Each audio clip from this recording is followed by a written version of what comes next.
তোর কথা চ্যানেলে সকল শ্রোতাবৃন্দতে জানাই স্বাগত। আমি সুভাষ বলছি। প্রথম খণ্ড, শৈলেশ দে, বিশ্ববাণী প্রকাশনী, কলিকাতা। ইতিমধ্যে সুভাষ জেল থেকেই কেন্দ্রীয় আইনসভায় বিনা প্রতিদ্বন্দ্বিতায় নির্বাচিত হয়েছেন অক্টোবর মাসের 28 তারিখে। তার এক মাস বাদে নভেম্বর মাসের 29 তারিখে ঘুম থেকে উঠেই সারা দেশ স্তম্ভিত হয়ে গেল অভাবনীয় একটি খবর শুনে। মুক্তির দাবিতে সুভাষ অনশন শুরু করেছেন, আমৃত্যু অনশন। প্রতিবাদ শোনা গেল দেশের এখান ওখানে সর্বত্র। সুভাষকে বিনা বিচারে আটকে রাখা চলবে না, অবিলম্বে তার মুক্তি চাই। সে দাবি আরও জোরদার হয়ে গেল শ্রদ্ধেয় শরৎবাবুর কণ্ঠে। সুভাষকে মুক্তি দেওয়া হোক, এভাবে তাকে আটকে রাখা যে বেআইনি। মুক্তি দেওয়া হলো ডিসেম্বর মাসের 5 তারিখে। প্রায় একই সময়ে আরও একজনকে মুক্তি দেওয়া হয় ভগ্নস্বাস্থ্যের অজুহাতে। তিনি হলেন বেঙ্গল ভলেন্টিয়ার্সের অন্যতম নায়ক শ্রীযুক্ত সত্যব্য বক্সী, যাকে বলে মণিকাঞ্চন যোগ। এবার শুরু হলো সুভাষের জীবনের এক নতুন অধ্যায়। কারোর সঙ্গে দেখা নয়, এমনকি অন্তরঙ্গ সহচরদের সঙ্গেও নয়। রুদ্ধদ্বার কক্ষে সাধন ভজন আর ধর্মচর্চার মধ্যেই তিনি নিমগ্ন হয়ে রইলেন সর্বক্ষণ। ভেতরে ভেতরে কিন্তু তখনও সে আগুন জ্বলছে। যেতে হবে, অনেক দূরে যেতে হবে, এ সুযোগ হারালে চলবে না। কিন্তু আগেকার সেই যোগাযোগ এতদিনে বিচ্ছিন্ন হয়ে গেছে। কোথায় সেই দুরন্ত সাহসী কর্মী ভগৎরাম? বিরাট এই ভারতবর্ষের কোটি কোটি মানুষের মধ্যে কোথায় এখন তাকে খুঁজে পাওয়া যাবে কি? না, কোনো উপায় নেই। নতুন করে আবার চেষ্টা করতে হবে। যোগাযোগ করা হলো উত্তর পশ্চিম সীমান্ত প্রদেশের বিশিষ্ট ফরওয়ার্ড ব্লকের নেতা পেশোয়ারের আকবর শাহর সাথে। সেই একই বক্তব্য, একই দাবি। একজন বিশ্বস্ত লোক চাই এমন একজন দুঃসাহসী মানুষ যে সব কিছু তুচ্ছ করে তাকে সীমান্ত পার করে দিতে পারবে। অনেক খুঁজে খুঁজে অবশেষে পাওয়া গেল একজনকে। দেখে খুশি হলেন আকবর শাহ। হ্যাঁ, সচ্ছা আদমি, যাকে বলে উপযুক্ত লোক। মল্লিকা খুঁজে খুঁজে শেষ পর্যন্ত আকবর শাহ সেই উপযুক্ত লোকটিকে নির্বাচিত করলেন। কিন্তু তিনি আসলে সেই দুরন্ত দুঃসাহসী কর্মী স্বয়ং ভগৎরাম ছাড়া আর কেউ নন। কি অদ্ভুত যোগাযোগ! সেই একই কথার প্রতিধ্বনি শোনা গেল ভগৎরামের কণ্ঠে। হতিকা দাঁত আর মরদগি বাত। সুভাষবাবু শের কা বাচ্চা, জবান দিচ্ছি আমি তাকে কাবুল পর্যন্ত পৌঁছে দিয়ে আসব, জান কাবুল। আবার তোড়জোড় শুরু হয়ে গেল নতুনভাবে। ভগৎরামের মাধ্যমে আবার এগিয়ে এলো পাঞ্জাবের সেই কীর্তি কিষাণ পার্টি।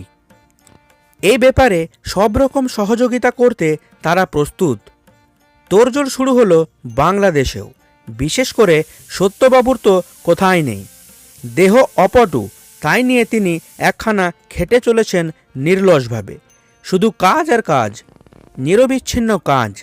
সময় অল্প, তার আগেই যাবতীয় কাজ শেষ করে ফেলতে হবে। ওদিক থেকেও তৎপরতার অন্ত নেই। ইতিমধ্যেই কীর্তি কিষাণ পার্টির 3 জন সদস্য চলে এসেছেন কলকাতায়। আশ্রয় নিয়েছেন মঠ লেনের একটা পাঞ্জাবি হোটেলের 4 নম্বর ঘরে। উদ্দেশ্য এ ব্যাপারে সামনাসামনি কিছুটা আলাপ আলোচনা করা। সঙ্গে সঙ্গে সত্যবাবু সেখানে পাঠিয়ে দিলেন বেঙ্গল ভলেন্টিয়ার্সের অতি বিশ্বস্ত নেতৃস্থানীয় কর্মী বিনয় সেনগুপ্তকে। যাও, কথাবার্তা বলে এসো।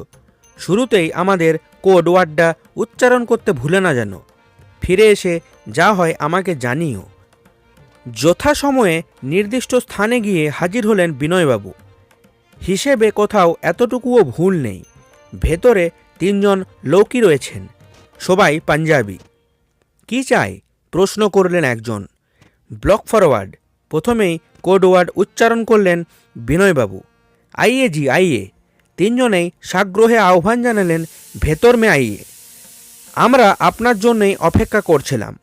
অনেক কিছুই আলাপ আলোচনা হলো রুদ্ধদ্বার কক্ষে। অবশেষে ঠিক হলো 1 দিন বাদে এখান থেকে একজনকে যেতে হবে লাহোরে।